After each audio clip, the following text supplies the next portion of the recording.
presented by Abhishek Yadav present.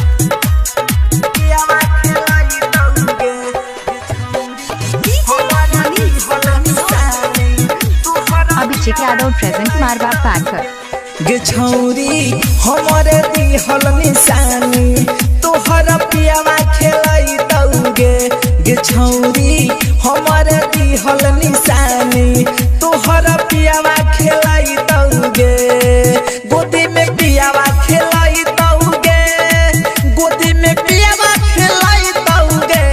तो ससुरा में बबुआ देखी के मारा दहा बेटा बेटा बोलई तौगे गे छौरी हमरे दिहल निशानी तोहर पियावा खेलई तौगे बुझले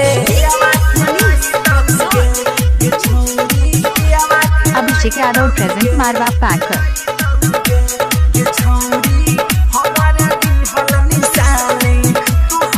Abhishek Yadav present Marwa Packer. गे छौरी रहतौ हमार दिल चिन्हा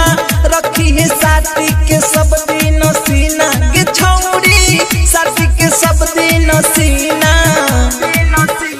गे छौरी रहतौ हमार दिल चिन्हा रखी है साथी के सब दिन सीना गे छौरी साथी के सब दिन सीना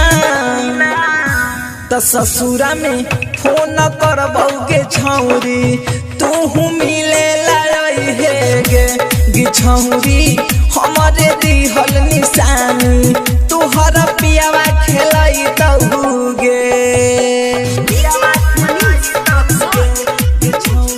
Abhishek Yadav present Marwa Packer.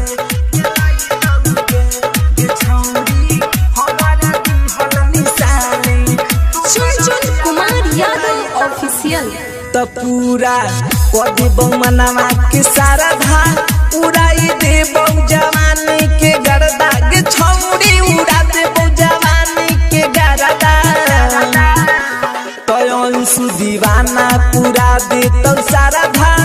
उड़ाई देतौ जवानी के गर्दा गे छौरी उड़ा देतौ जवानी के गर्दा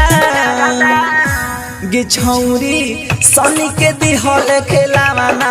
ससुरा विकास खेलई तौगे गे छौरी सनी के दिहल खेलावाना ससुरा में विकास खेलई तौगे गोदी में पियावा खेलई तौगे गोदी में पियावा खेलई तौगे तो ससुरा में बबुआ देखी के मारा दहा बेटा बेटा बोलई तौगे गे छौरी